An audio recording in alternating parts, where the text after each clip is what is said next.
To Sverige or Sweden just for this, to see the Volvo Museum as it has happened. The dancing man right there. We are all different, our bodies too. I'm loving this. It's, to some people it's probably a bit abstract, but for me, as far as I'm concerned, this is quite the exhibition because I'm obsessed with cars. I used to be when I was a child. This was before I even watched Top Gear and Fifth Gear and all that stuff, and that stuff like What Can't Drive, Auto Trader. This is, for me, this is almost like going back to my younger version of myself. The same person who got to see Perfect Blue and South Public along with Uncle in the cinemas. Finally, after so many years of not being able to. Brilliant, if it even moves with you. It's a bit all interactive. Oh. Must be that AI technology for all we know. Oh. Oh. You can still see.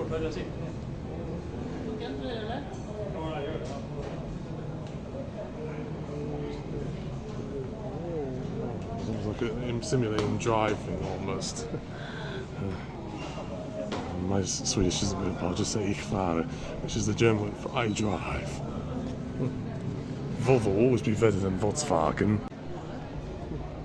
Saying about, people's weight is gaining, but for the safety of the driver itself, I suppose. No belt truck driver passenger is to fall 2.5 meters if the vehicle rolls over.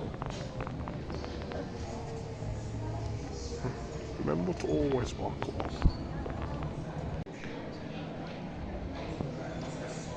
I mean, this probably might be a bit of, sort of corporate social washing of sorts, but it makes for good marketing and advertising purposes. Plus, I have good terms with the Volvo company, even though they're now owned by Geely, and they used to be owned by Ford, coincidentally.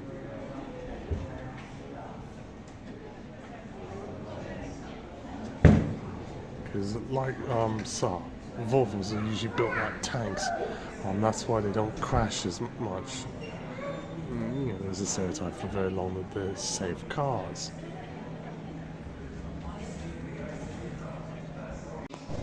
Your mind is powerful.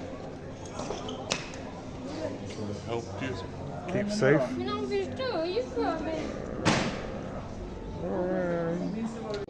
I had to try on this little thing that almost reminded me of like a little version of myself. Well, I was driving on those video game simulation cars like drum races from Lego on PS2. I thought it was quite fun. It's another way to teach your kids about not being distracted on the road ahead by using UFOs and other sort of kooky stuff in food vans, and just be like, hey, we're the road ahead. So I think they should put this for all sorts of children's programming and education resources, or driver's education.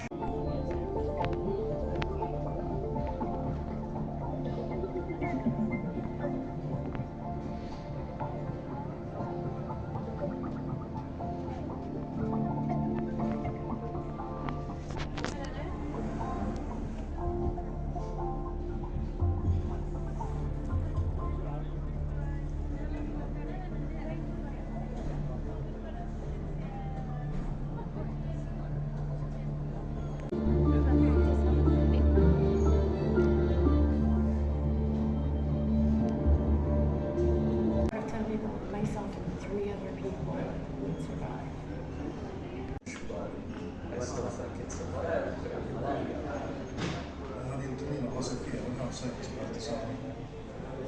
Så buckle up.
ones, and I think my aunt had one of these cars.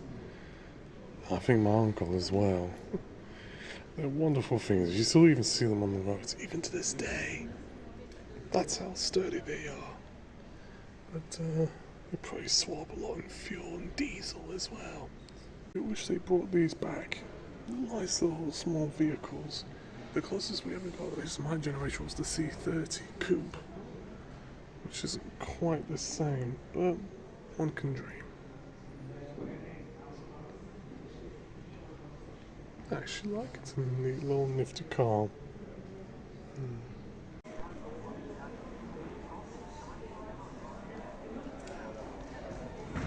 You can make this one a public service broadcasting music video.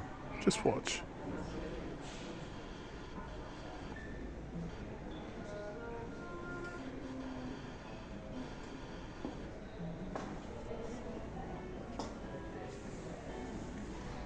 Made my mother happy.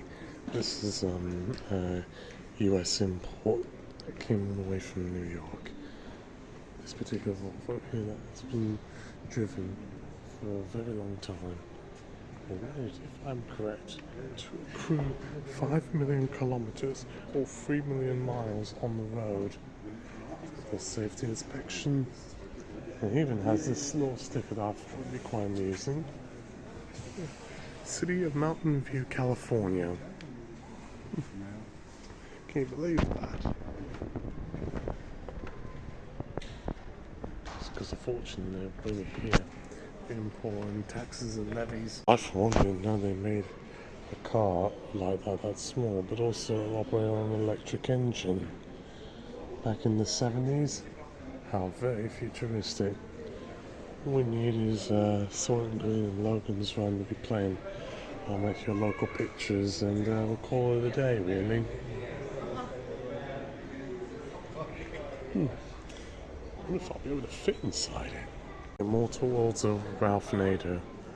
In 1965, the book on Safe at Any Speed was published, marking the beginning of a global traffic safety debate. It becomes political, and the regulatory bodies that are established in the car industry is forced to take itself very seriously. After all, he was a consumer advocate. This is my favourite of the cars right here. It's small, compact enough. This job is a bit like a fastback. Saab used to make a vehicle like this called the 9.3 or the 900. And they're wonderful little things, but I hardly doubt many people bought these. I don't really see them on the roads like I used to. But that would go well for a good price at auction, I'll tell you that. Might even go 6 figures. You can't see inside or even touch it. There's strict laws about that, by the way, but one can dream. These are two Volvos right here, particularly that stand out for the majority of people. The XC90 is good, although it seems to be a bit of a footballer's wife's type of item than is necessary. When you compare that to this, I think it's the 850.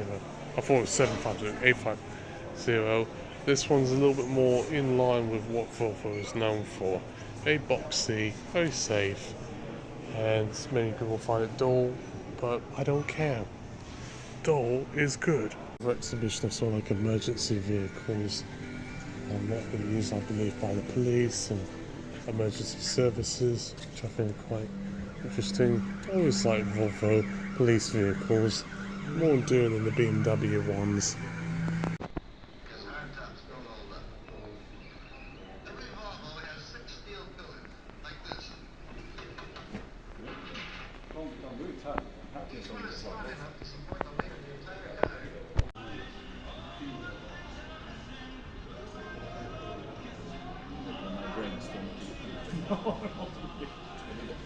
Oh, hi.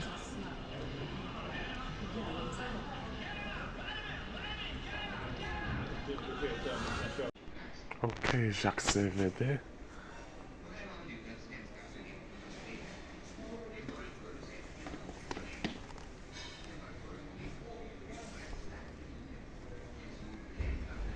Well, at least I can try.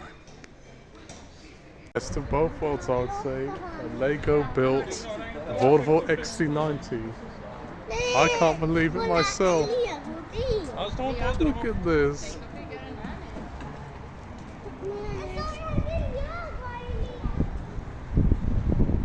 I didn't know they had such a thing like this on cars, man. Wonderful. But you can't sit and drive inside it.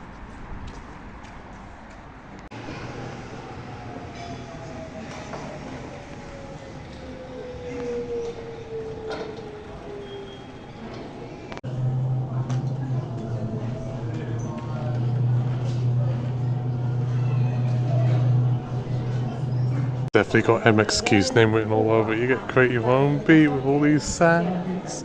Wow!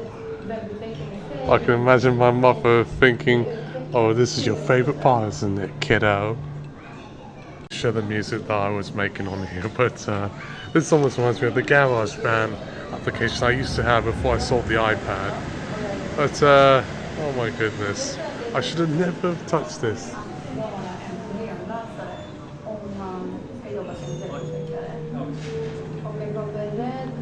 I don't know what music in cars has to do with anything, but it's the best of both worlds for me being hyper obsessed with this sort of thing.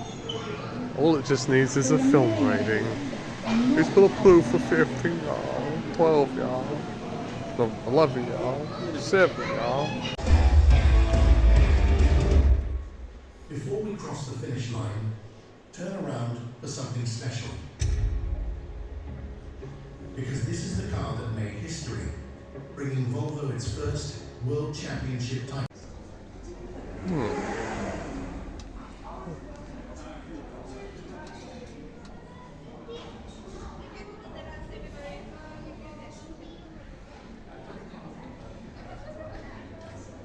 Very commanding position also. I've never been inside a HGV before, an articulated lorry, but this is quite neat. You've even got this sort of system. It's not as clunky like the old school ones are, but I'd be really nervous about running a vehicle like this on tight British roads. If this was America, no problem.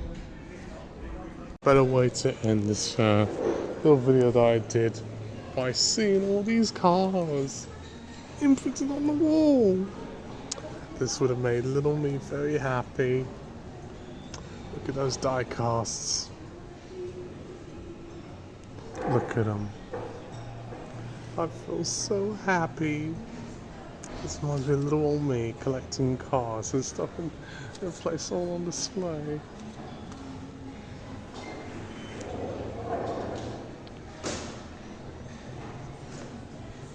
If anything, I would either put that one, that one, that one, that one. I love the V4. It's that hatchback, small type of cars. Ooh, the elegant light.